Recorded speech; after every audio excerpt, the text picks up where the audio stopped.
Okay, so now I've got a Norton Blaze belt. And again, as you can kind of see here, the tensioning arm is angled down. I think in the email I said up, but I meant down, so that there's even more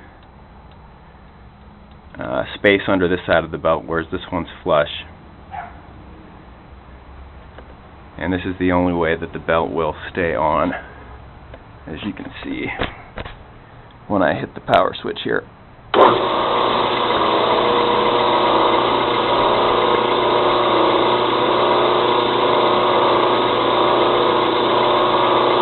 So here there's some wobble also.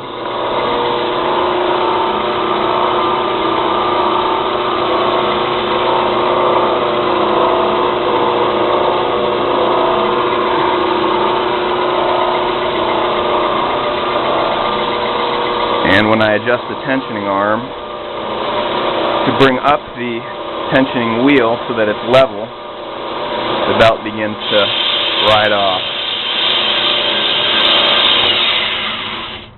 And just to show you that at this point the belt has already started to come off, but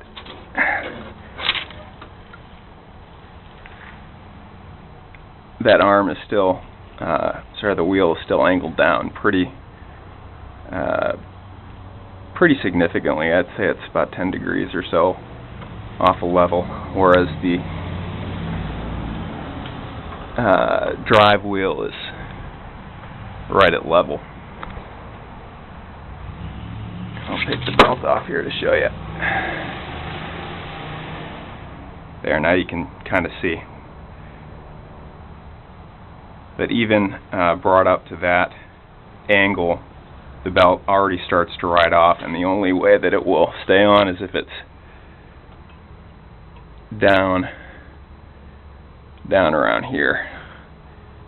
So I'm not too sure what's going on, and that'll happen no matter where the drive wheel is. I can push it in about 1/4 of an inch before I'm up against the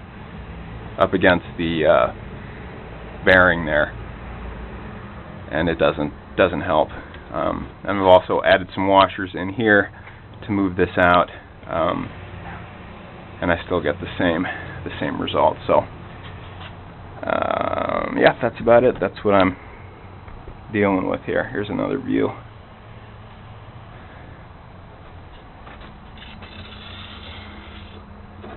Here's from kind of a bird's eye view. I don't know if you can really see that, but